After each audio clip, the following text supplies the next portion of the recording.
and I am Kurt. Cut you off there. Yeah, you did. But that's all right. That's all right. We like to mix it up how we do that. We should probably standardize it. Anyways, we've got Joe Bussey on the right. Playing Affinity! Tyler Turtle, the Claypole, on the left. He's playing Merfolk. Yep.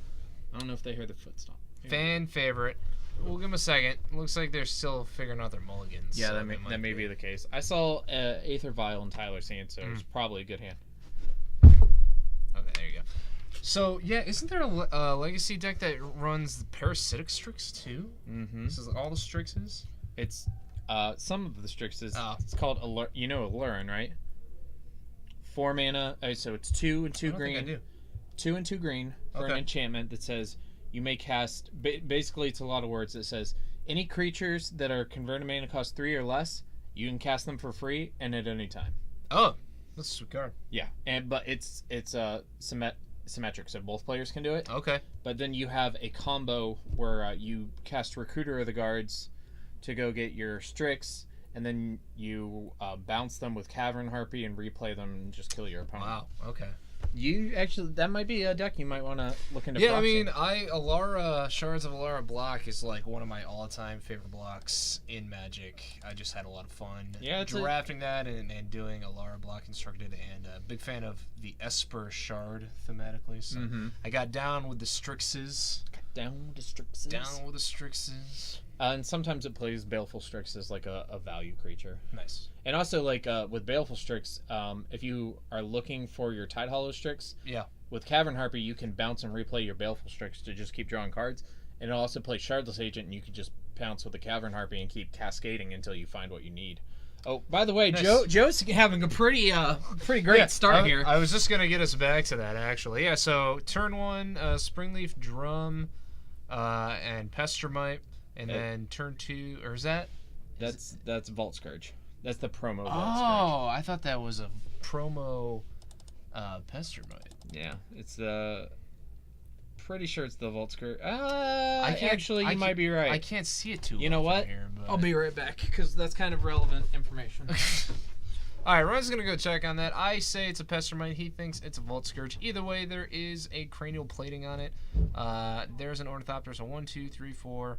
5, 6. It's +6/+0 now, regardless of what it is. So it's either a 7/1 Volt Scourge or a 6/1 Pestermite.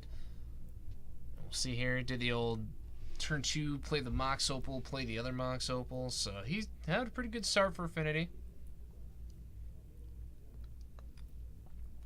And there's a Steel Overseer. Tyler's going to need to have an answer for that, or this game is done. Alright. Oh, Vapor Snag. What is it, Ryan? Vault Scourge. Oh, it is a Vault Scourge. Which would explain, since Joe's life total went up. Yeah, I guess you win. Oh, I didn't see him grab that other dice. Okay, so he's at 23. Well, 22 now because Tyler just Vapor Snagged that. But if Tyler doesn't have an answer for this Steel Overseer... Oh, my. It's gonna be... and an Ornithopter? It's going to be game over. What's scarier than an Ornithopter equipped with a cranial plating when there's a Steel Overseer in play? Probably something that's already bigger than an Ornithopter. An Emrakul. Yeah, but I don't think I've ever seen an Affinity deck lose a match where they got to activate a Steel Overseer. Yeah. I don't think I've seen it. I don't think I have either. Alright, so Tyler's going to Vial and Silvergill Adept, cast Silvergill Adept, revealing Curse Catcher, draw quite a few cards. Yep. And Curse Catcher's not going to get it done, though. Yeah. He needs a...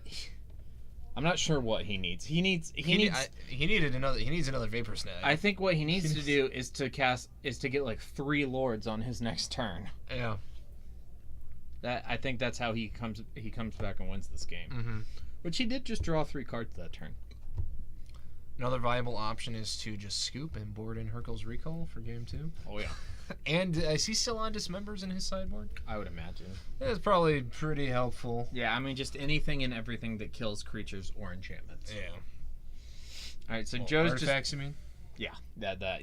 It'd be sweet if there was an enchantment-like variant of like Affinity. It'd be. I mean, there's the Enchantress deck in Legacy, but it's not really like this. No, it's not.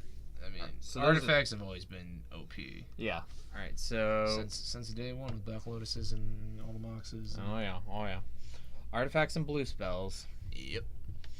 All right, so here's a second Vault Scourge for Joe to replace the one he lost. Well, it's probably the same one. Oh yeah, the Vapor Snag. Might be. All right, cranial plating going on the Ornithopter. We currently have 1, 2, 3, 4, 5, 6, 7, 8. 8. Now that he's turned on the blink moth. Yeah. So he's gonna take. Oh, and there's an activation of the Steel Overseer. Yeah. So that's a 9. That's 9 flying damage coming through. That's quite a bit. 1, 2, 3, 4, 5, 6, 7, 8. Yep. That is 9 damage in the air. Holy Could have a Tyler to 6. Yep. Yeah, he needs like more lords than I think he can cast. Yeah, I don't. he could potentially put 3 into play. Oh, not with that Mutavault. That Mutavault, yeah, he'd have to have all blue. Well, that Master Waves isn't gonna get it done because he's just dead in the air. Yeah. Unless he has a Harbinger of the Tides to violin off to put into play off that vial. Doesn't Harbinger of the Tides cost 3? 2.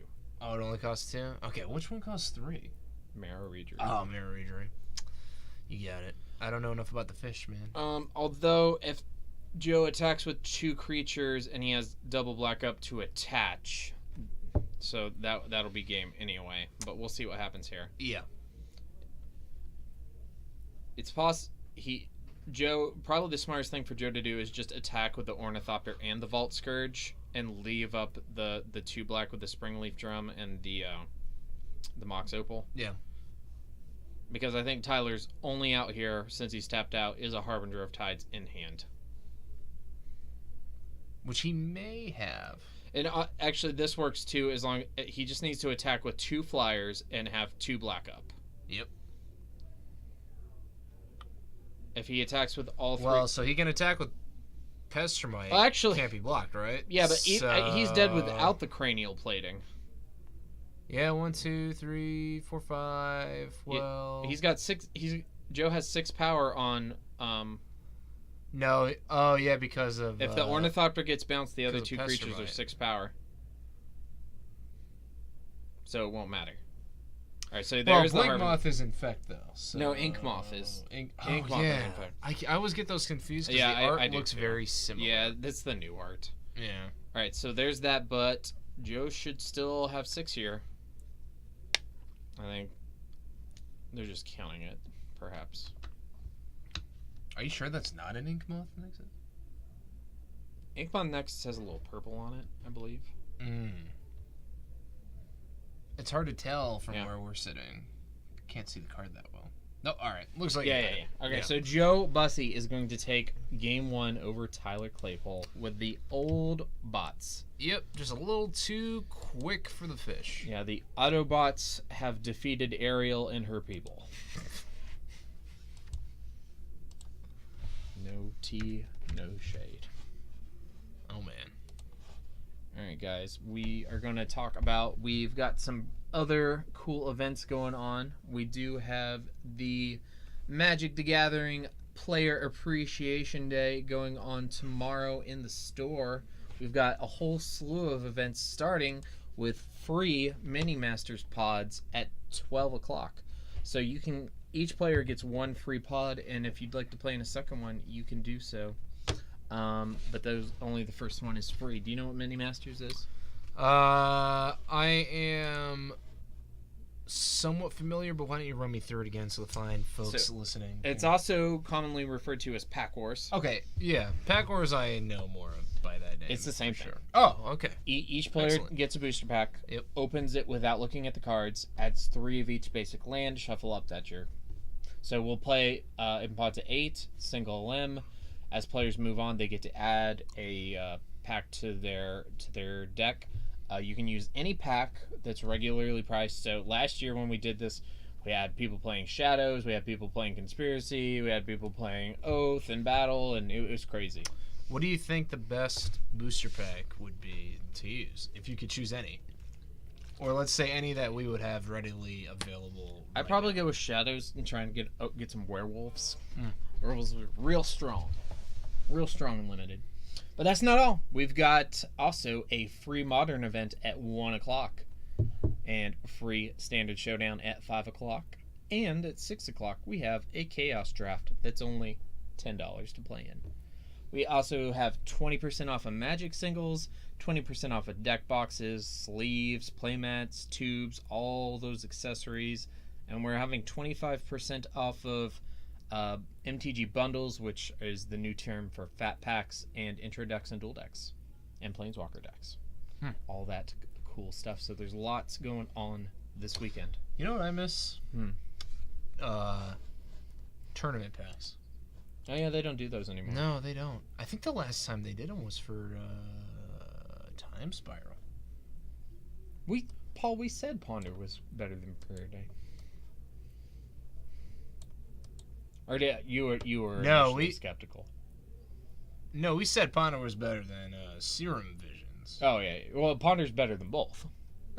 Ponder's better than everything except for Brainstorm and Ancestral Recall. You do get to look at more cards. Yeah. You could look at 4 cards, you get a free shuffle, you draw a card off, it's busted. Alright, we are back in the game. Tyler's going to play a beautiful foil Lorwyn Island and just kick it back. No Curse Catcher or Vial. Now that one is Inkmoth Nexus. See the purple? Oh, yeah. Alright, how many spells will Joe cast? 2, it looks like. He's down to 18 off that Black Phyrexian Menace. And just the 2 creatures. So he's going to kick it back to Tyler. It looks like Tyler... Oh, no. Okay, so Tyler did have a Curse Catcher, but because he had the Ceremonious Rejection, he didn't cast it. And Tyler's going to... Well, now that's interesting there. Would you counter the Vault... no, the Vault Scourge is black, so you can't counter it. Okay, so yeah, he decides to counter the Mox Opal. And turn 2, he plays another island, plays Curse Catcher. Opal's fine. It prevents him from activating the Nexus. I think I like getting on board first and saving that for a turn 2 play like Cranial Plating or Steel Overseer. Okay. I mean, he does have Spell Pierce. Boarding the counter spells. Yeah. That works too. Yeah. Keep him off of mana. There's only, all the 0 mana costed creatures can only be so impactful. They're not huge. You're right. Oh, I'm trying to get my leg up in here. Oh my! Got these cramped conditions up here in the booth. You realize very cozy. You see in the Twitch chat that sometimes people have capitalized first initials on their tags and sometimes they don't. Oh, I didn't notice that. Yeah. Strange. It's really odd. All right, we should probably comment on the match more here. All right, so updating the life totals, we have Curse Catcher swinging in, taking Joe from 19 down to 17. That's a Master of the Pearl Trident for Tyler. Joe finally finds his second land here on turn number 3. Cranial Plating. Arcbound Ravager. Oh, just casual Arcbound Ravager, Yeah. See, that's why I think I'd rather hold on to that Ceremonious Rejection and try and get one of these more higher impact cards. Yeah. Granted, Joe did need that Mox Opal because he did miss a land drop. So that ended up working out. Okay. Yeah, he kept him off a land drop for, 2 turns? One turn. Okay. Well, I think he just wants to race, I guess. Yeah. So here's an attack for 5. I imagine Joe's not going to do any blocking here. That Ravager is very valuable, and it makes all of his other artifacts very valuable as well. So Joe's actually 18 with the lifelinks, and he will take 5 and go... Or no, he was at 17, so he'll go down to 12. And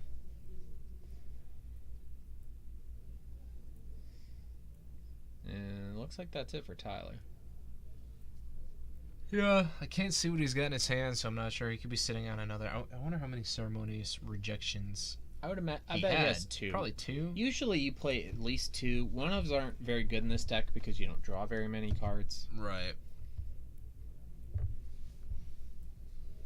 And there's no tutoring or anything. All right, so we're going to turn everything on and we're moving to combat here. 2 in the air. One is poison. So it looks like Tyler's going to take 1 poison and go down to 18. Yep. And then Joe will go up to 13 or 17. My bad. Might be. Both decks a little slow out of the gates. I mean, not like Tyler's had 2 lords. Yeah. I mean, the slower speed definitely favors Tyler here. And there's Lord number 3. All right, so those guys are pretty big. So that Curse Catcher is a 4/4, and all of the lords are also 4/4s. Mm-hmm. Everything's a 4/4. They're all eternalized. So here's 12. Servants of Nicol Bolas. Because they're eternalized. They're 4/4s. I mean, not just because it's a 4/4 doesn't mean it has to be an eternal. I mean, it's just a joke. All right, so here's the swing for 12. Joe is at 13. He does not have to block. He doesn't, but he probably should. Tyler could have a mutagenic growth. All right, so he's going to block with the Memnite and then sack it to Ravager to put another counter on it. And go down. Take 8. I mean, Joe's in a tough spot because either if he didn't block, he goes to 1. He doesn't have enough to sack to the Ravager to kill him on swing back, and then he just dies anyways. So yeah, I don't. Gotta block. See if you draw anything good. Probably not. I don't really know what gets Affinity out of a hole this bad. No. So it doesn't play any kind of board wipes or. Yeah, anything. might probably looking at game 3 here. There's the one board wipe they used to play that's like does 2 damage to each non-artifact creature, but we're past that point. Yeah. All right, so we are moving on to game number 3. Oh, looks like he had Whip Flare in his hand. Yeah, Whip Flare. That's the one I was talking about. Yeah. So that's really good. Have that. Yeah. Is it 2 to every non-artifact creature? Or yes. Just I thought it only targeted up to 2 creatures. I'll look, but I'm pretty sure it's. Let's look it up. My memory has been known to be fuzzy. Haven't seen that card in a while. Whip Flare deals 2 damage to each non-artifact. Yeah. So it's like a one-sided pyroclasm. It's pretty cool. Yeah. Still not getting you there though when all of your creatures. Yeah, it's good. The creatures are 4/4s. It's good early against Merfolk. Yeah. All right, so we have another cool event coming up the following Saturday, a week from tomorrow, and I believe that's the 19th, Saturday the 19th. We're having a modern cash grinder at 12 o'clock. It's $20 to play. It is competitive REL. Once again, it is modern, and there are cash prizes. So that's something else that's worth coming out for. Lots of cool events coming up this month. Player Appreciation Day tomorrow, Cash Grinder on the 19th, and then the Eternal Festival the weekend after, which we do have a custom playmat for, which will go to the top 4 of the team event on Saturday and the top 8 of the Legacy event on Sunday. We're going to be premiering that playmat during next week's episode of This Week at Four Horsemen. Oh, how exciting. I got to see it. I'll brag. I got a little sneak preview. I got a little sneak peek, and I can tell you, it's very, very nice. I think I'm going to give the people at F&M a sneak preview as well. Oh. It's going to be fun on the bun. It looks like our players declined any more sideboarding, and they already have their 7. I think Tyler's cool with his. Joe's taking a little more thought since he's on the draw. I think being on the play in this match is probably very important. Or no, sorry, Joe is on the play. My bad. All right, Inkmoth Nexus into Ornithopter into Springleaf Drum into Signal Pest. All right, that's a good one. Pretty good. Island, Aether Vial. Oh, I've been saying Pestermite this whole time, haven't I? But I've been thinking Signal Pest. It is Signal Pest, right? Oh man, we're getting old. Yeah. Memory's not what it used to be. Nor is mine. It is Signal Pest. It is Signal Pest. Yeah, but I was thinking Pestermite. I was saying Pestermite, but I was thinking Signal Pest. 1 generic mana for an 0/1 with Battle Cry and can't be blocked except by creatures with Flying or Reach. Okay. Oh, by the way, here's a cranial plating on the Ornithopter. Yeah. And then here's a swing for 1, 2, 3, 4. So Tyler is down to 17. Not too bad. No, it should be. There's 4 artifacts. But right? Tyler's. This is looking very similar to game hold one. on. This was. It should be 4 power, right? Because there's 4 1, artifacts. 2, 3, 4. Yeah. Tyler didn't gain a life for any reason. All right, let's go. I'm gonna step downstairs and make sure they update those life totals. Okay, you want to give a big stop real quick before? Nah, they just have to roll the Okay. die down.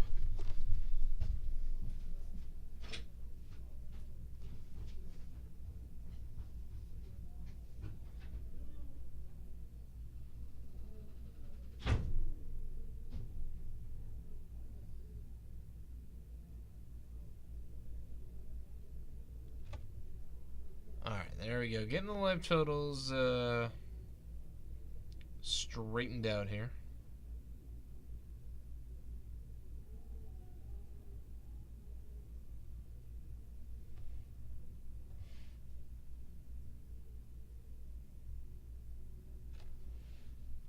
And looks like it got started. It looked like there was a little bit of confusion for just a second, but I think we're back into it now. Jump on in. Hey, I got a cock gun. You got a caulk gun? Yeah, that's that word. Yeah. This is a family friendly program. Yeah, like glue. Yeah. Yeah. Gosh. You gotta watch All right, your. Well, hold on. What happened here? Where'd all the creatures go? It looks like a Hercules recall. Oh, okay. Yeah. If you see there, I do you see were that. distracting me with your talking. I was. All right, but I don't think it's going to take Joe too long to. Yeah. No, I mean it buys Tyler a turn, and he needs a lot more than just a turn. Yeah, and only really one turn, because on Joe's next turn he can cast and equip that cranial plating and go right to it. Yeah, so he's got Silver Gills in hand. I'm not quite sure what he's sitting on here. He has a Spell Pierce. He can move up in that blue to Spell Pierce the cranial plating. Right, and that's the can't remember the name of it. The Merfolk that lets you bounce a creature, right? That's Harbinger of the Tides? Yeah, I think that's what he revealed. Yeah, he has a Harbinger of the Tides. So could potentially buy some one more turn. Yeah. Unless Joe finds another black source. Yeah. So actually, if Joe plays one more land, that Spell Pierce doesn't do anything. With the cranial plating. +1 from background. Do we miss another life? Off the first attack, a Signal Pest was tapped for the Springleaf Drum. It didn't. Okay. Yeah. There we go. Thank you, Knocked 99 though.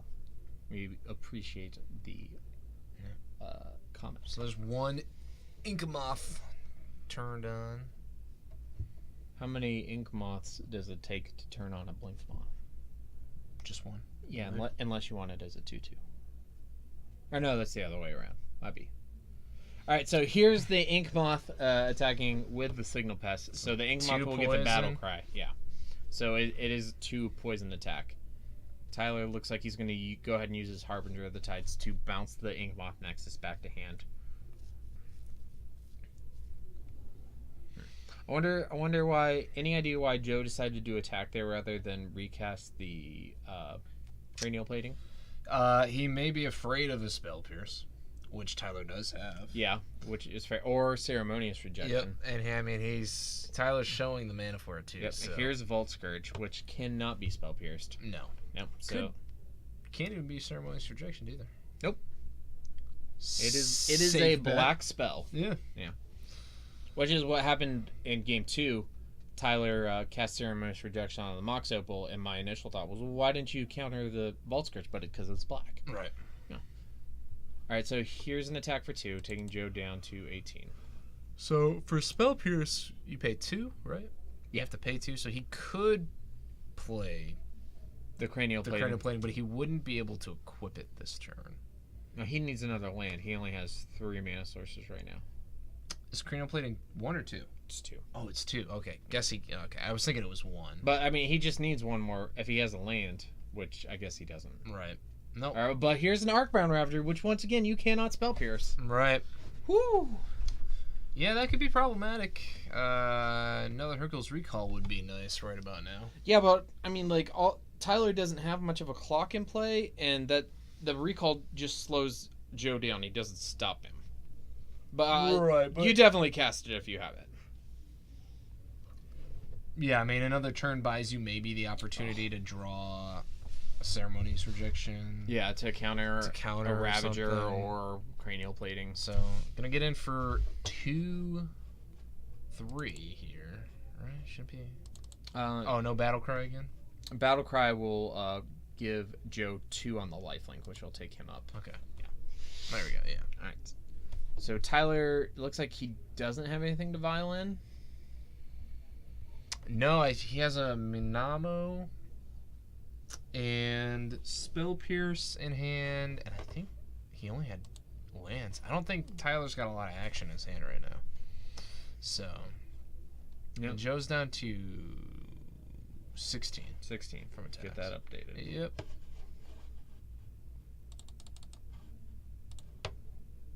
And there's Steel Overseer. Once again, like, Tyler bounced that Cranial Plating, and he's just holding up that Spell Pierce to counter it, and Joe's just like, nah, Vault Scourge, Arcbound Ravager, Steel Overseer. Play all my other... Yeah, all my creatures. All my other cards. And this clock keeps getting faster and faster with all these creatures coming into play. 2 guys with Battlecry, so this is... It's going to take him to 9. Oh, yeah, this is... Well, no, because it'll be... 3, 4... It'll be taking him to 7. Yeah, this is a swing for 8. This is a swing for 8, I believe, which will take him down to 6. All right, now you're right. Yeah. That's hard.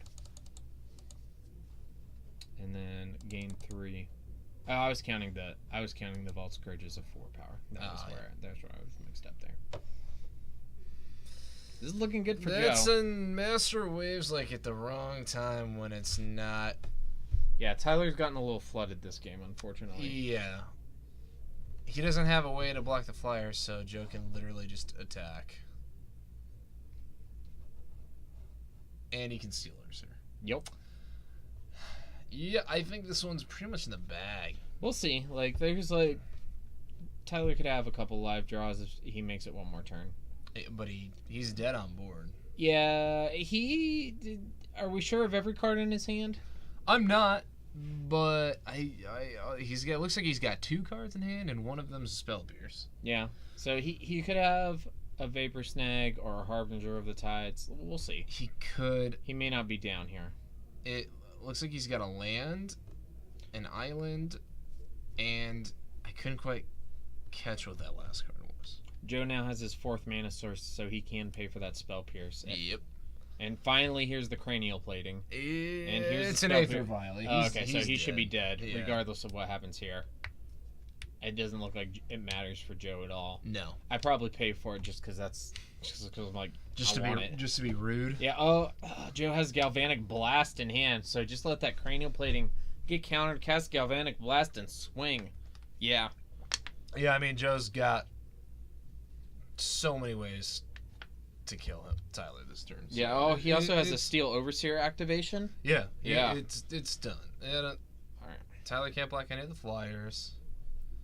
And it's all on board too, so Tyler's just going to make him play it out here. Right. I guess Tyler give us a little show for the camera. Well, he could be repping Harbinger, which might help him not die, but I'm not even sure if a Harbinger would. I mean, we know he doesn't have one. Yeah, because the Arcbound Ravager can also put a million counters on whatever doesn't get blocked. Yeah, and if you're Joe, you attack into it anyways. Yeah, I would. I mean, it's just sometimes people get cautious and don't, but I imagine Joe would, and he did. So here's a swing for approximately 1 million damage. He's super dead.